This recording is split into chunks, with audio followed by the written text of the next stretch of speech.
pessoal, tudo bem? Graça e paz, como vão? Pois é, eu quero falar hoje um pouco de mutualidade, um modo de reciprocidade. A troca de um amor por outro amor, a troca de um carinho por outro carinho, a troca de um respeito por outro respeito, a troca de palavras bem-sucedidas por outras palavras bem-sucedidas. E a mutualidade hoje, nós estamos percebendo que ela está entrando também em extinção. A reciprocidade hoje, ela não tem sido mais verdadeira entre os mesmos. As pessoas hoje, elas estão vivendo um tempo de deserto natural, onde elas estão se enclausurando, vivendo numa bolha e deixando de serem verdadeiras, gratas, pontuais e sinceras. E na verdade o que a gente precisa analisar, um texto do livro de Tiago, que fala sobre quando você pede ajuda ou quando você está diante de alguém que lhe pede ajuda. Presta atenção no livro de Tiago, capítulo 2. De que adianta, meus irmãos, alguém dizer que tem fé se não tem obras? Acaso a fé pode salvá-lo? Se um irmão ou irmã estiver necessitado de roupas e do alimento de cada dia, e um de vocês disser, vá em paz, aqueça-se e alimente-se até satisfazer-se, sem porém lhe dar nada, de que adianta disso? Assim também a fé por si só, se não for acompanhada de obras, está morta. Mas alguém dirá, você tem fé? Eu tenho obras. Mostre-me a sua fé sem obras, e eu mostrarei a minha fé pelas obras. Você crê que existe um só Deus? Muito bem. Até mesmo os demônios creem e tremem. Insensato, quer certificar-se de que a fé sem obras é inútil? Eu gosto do Tiago porque Tiago ele era um cara excepcional, um discípulo, um apóstolo que viveu para dizer palavras tão profundas que mexem com o nosso ego, com o nosso emocional. Você já parou para pensar quantas vezes você pediu ajuda a alguém e ninguém estendeu a mão para te abençoar? Você já parou para pensar de que vale você olhar para alguma pessoa, quem quer que seja, e quando você pede ajuda, ela apenas diz o seguinte, vai dar tudo certo, e não tem atitudes nenhuma para com a sua vida? A Bíblia não nos ensina apenas a dizermos palavras motivacionais. A Bíblia nos ensina a termos ações que mexem com o espiritual e mexem com o físico, para que tudo que seja ligado na terra possa ser ligado também nos céus. Seria hipocrisia da minha parte quando alguém vem até a mim e me pede para eu poder ajudá-la, sem ao menos eu ter uma ação contínua de uma palavra motivacional. Eu preciso olhar para esse alguém de uma maneira onde ela possa ser abençoada com as minhas atitudes. Porque a minha fé, e se ela não for seguida de obras, ela é morta. Eu preciso, na verdade, ter uma atitude que possa realmente mudar a vida de alguém, não somente através da minha fé. Às vezes a minha fé não vai fazer com que a outra pessoa tenha fé. Quantas vezes você deve ter olhado para alguém e olhado e visto que realmente essa pessoa possa te ajudar? Ministerialmente dizendo, pessoalmente dizendo, no teu âmbito, no teu rol de amizades, no ambiente que você vive, quantas vezes você deve ter pedido ajuda e as pessoas apenas se comprometeram em apenas orar por você? Esperando, na verdade, elas se comprometerem em orar por você, se livrando de algumas ações que elas deveriam ter como continuidade. Ela não é obrigada a te abençoar, mas se ela se propõe a orar por você, ela tem por consequência a ação de te abençoar. As obras sem fé, ela é morta. E sem fé, é impossível agradar a Deus. Porque quando você olha para a vida de alguém e sabe, descobre que as pessoas estão passando necessidades, você não tem atitudes, nós entristecemos o coração de Deus.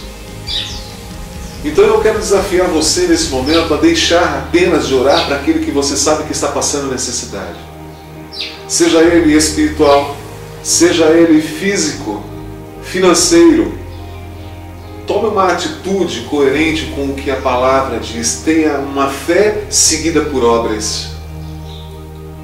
Porque não vale nada você apenas dizer o seguinte: não, Deus vai prover. Eu tive uma experiência terrível, onde alguém, sabendo de uma das minhas necessidades, apenas disse: vamos orar, Deus vai suprir. Eu acredito que Deus vai suprir. Eu acredito. Só que Deus, Ele pode muito bem e poderia usar a vida daquela pessoa para me abençoar, mas ela não quis se comprometer com ações. E hoje, a reciprocidade, a falha da reciprocidade no homem, ela está exatamente nesse princípio: falha de caráter, falha de comprometimento, falha onde as pessoas não querem se comprometer umas com as outras. É triste quando você sabe que alguém que pode te abençoar e sabe da sua necessidade, ela não se dispõe. É importante a gente saber o seguinte: você precisa ser movido por Deus e pelo Espírito de Deus a ter atitudes. Deus quer usar a tua vida, Deus quer usar a vida de outras pessoas, mas as pessoas não querem se deixar ser usadas. Elas sabem das necessidades. Eu vou orar pela tua enfermidade, eu vou orar pela tua família, mas elas não se dispõem a ir.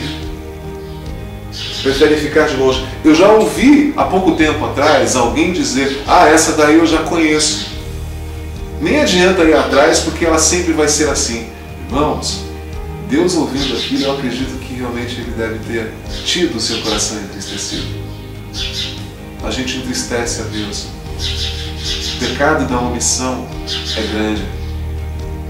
Eu tenho um pastor amigo meu, toda vez que a gente se encontra, ele faz questão de me dar algum valor. Pequeno ou grande, depende do momento, não importa. E isso para mim é irrelevante. O que me faz ter carinho e amor por esse pastor não é o valor que ele me dá quando me vê. Quando eu vou à igreja dele, quando ele vem à minha casa, quando nos encontramos por aí, sempre ele faz questão de abençoar a minha vida. Com 50, 100 reais, qualquer valor que ele tiver, ele me dá. É um homem que abençoa, que ama abençoar. E você pode ter certeza que a vida dele é abençoada por atitudes pequenas. Não é um homem cheio de dinheiro, mas é um homem cheio da bênção de Deus. Porque ele tem atitudes. E hoje o que falta no cristão são atitudes. São atitudes que olham com olhares de reciprocidade. São atitudes que olham nos olhos de alguém e saibam o seguinte: eu não tenho, mas eu vou fazer de tudo para que você tenha. O apóstolo Paulo, ele disse um dia: eu não tenho nem ouro e nem prata, mas o que eu tenho, eu te dou. E hoje nós temos ouro e nós temos prata, e nós não damos o que as pessoas precisam. Queremos viver em abundância, mas não queremos viver na escassez. Queremos que aqueles que vivem na escassez continuem na escassez até elas se virarem e conseguirem pelos seus esforços próprios, mas não por aqueles que podem realmente abençoar um ao outro. O que eu entendo do Evangelho: aquele que tem abundância, que não lhe sobre, aquele que tem pouco, que não lhe falte. Hoje não há equilíbrio. Nós estamos vivendo um mundo de desequilibrados cristãos. Porque se eu sei que você está passando necessidade, o meu silêncio não pode te confortar, precisa te incomodar. Mas uma coisa eu te ensino, eu te instruo, da mesma forma como eu te ensino, é o que? Dependa de Deus. Busque do Senhor. Ele é o teu provedor. Se não for Ele, não é Ele. Se Ele não usar pessoas, Ele vai usar um corvo para te alimentar. Pode ter certeza que a provisão do Senhor um dia virá. Por mais que você não veja ninguém do seu lado, no meio da multidão, você não vê ninguém. Mas você pode olhar para o alto, conforme vem o teu alcance, o teu descanso, conforme vem a tua disposição, conforme vem a tua vida, conforme vem a tua fé.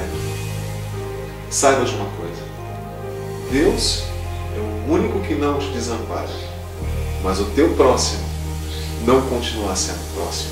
continuará sendo distante. Que Deus abençoe e que Deus nos ajude.